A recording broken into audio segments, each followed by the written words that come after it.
Vamos resolver a questão 172 da prova do Enem 2023, caderno amarelo. Uma empresa de segurança domiciliar oferece serviço de patrulha noturna no qual os viajantes sem motocicleta fazem monitoramento periódico de suas residências. A empresa conta com uma base, onde acompanha o trajeto realizado pelos vigilantes durante as patrulhas e orienta o deslocamento de equipes de reforço quando necessário. Numa patrulha rotineira, sem ocorrência, o vigilante conduziu sua motocicleta a velocidade constante durante todo o itinerário estabelecido, levando 30 minutos para a conclusão. De acordo com os registros GPS alocados na motocicleta, a distância da posição do vigilante à base ao longo do tempo de realização do trajeto é descrita pelo gráfico. E aí ele nos dá um gráfico, né? A distância do vigilante em relação à base em função do tempo. A vista superior da trajetória realizada pelo vigilante durante a patrulha restada no gráfico é descrita pela representação e aquele que é a vista superior, né? É como se o vigilante estivesse andando de moto e a gente olhasse de cima, né? Ele quer essa vista superior dele, a projeção ortogonal, né? do trajeto do vigilante, sendo que ele deu um gráfico da distância do vigilante à base em função do tempo. Perceba que aqui ele começa no início da base, né? Então a distância à base é 0, até chegar a uma distância 3 km da base, né?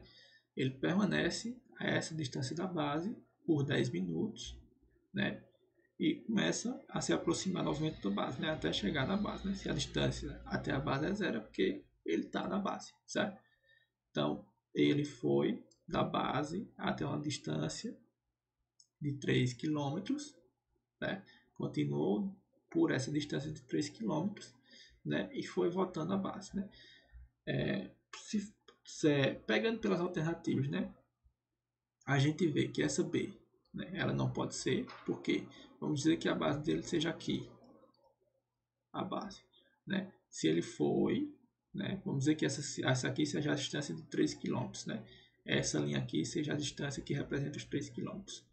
Quando ele começar a caminhar para cá, né, essa distância aqui, que varia com o tempo, ela não mais seria de 3 km, certo?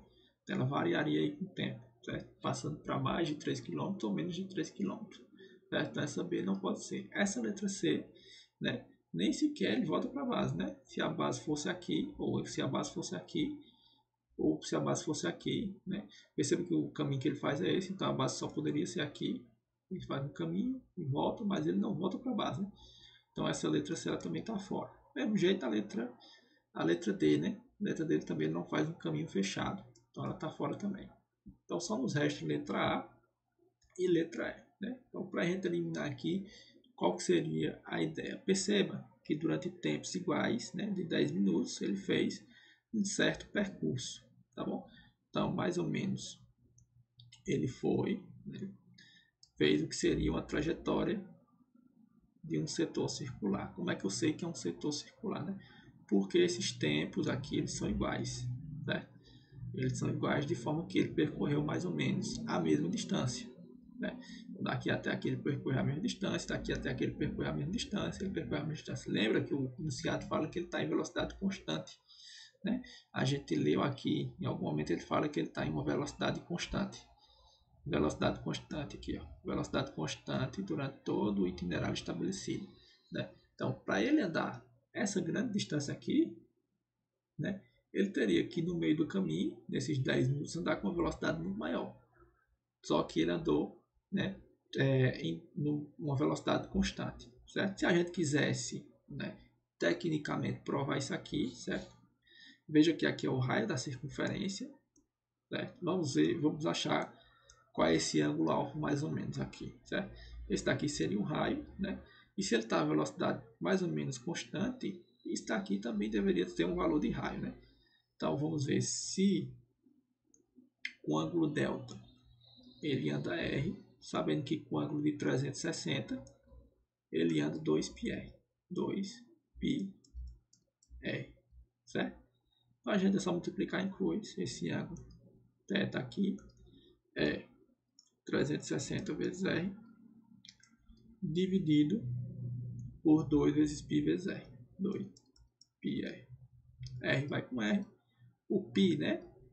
E aí o pessoal da da engenharia me perdoe, vou aproximar para 3, certo? Então, 360 dividido por 2 vezes 3, que é 6.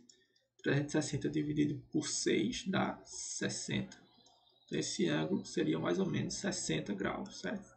Com essa aproximação grosseira que a gente fez pelo π. Veja que esse ângulo aqui, ele é de 180 graus, né? Então não poderia ser de jeito maneira alguma, né? Então nossa resposta aqui é letra A.